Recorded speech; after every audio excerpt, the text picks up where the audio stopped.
బురద నుండి బువ్వను తీస్తే కమ్మాగుందని తిన్నరు.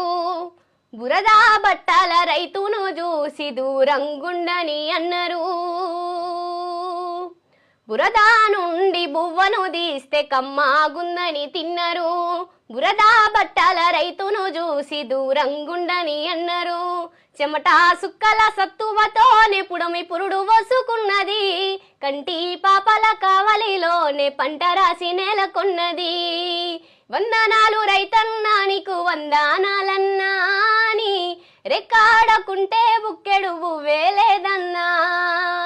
వందనాలు రైతన్నా నీకు వందనాలన్నా అని రెక్కాడకుంటే బుక్కెడు బువ్వేలేదన్నా. బురద నుండి బువ్వను తీస్తే కమ్మాగుందని తిన్నరు. బురద బట్టల రైతును చూసి దూరంగుండని అన్నరు.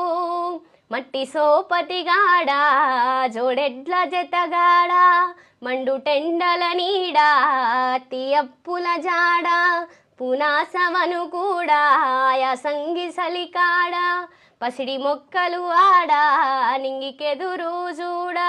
నీ జీవితమంతా కలిమిరే ఉలకడలి. నీ జీవితమంతా కలిమిరే ఉలకడలి. ఊపిరున్నంత వరకు పోలేవు నేలనొదిలి. ఊపిరున్నంత వరకు పోలేవు నేలనొదిలి. వందనాలు రైతన్నా నీకు వందనాలన్నా అని రెక్కాడకుంటే బుక్కెడు బువ్వేలేదన్నా. వందనాలు రైతన్నా నీకు వందనాలన్నా అని రెక్కాడకుంటే బుక్కెడు బువ్వేలేదన్నా. నీ రెక్కాడకుంటే బుక్కెడు బువ్వేలేదన్నా. ఒకసారి రిలిక్స్ చెప్పు. బురద నుండి బువ్వను తీస్తే కమ్మగా అని తిన్నరు.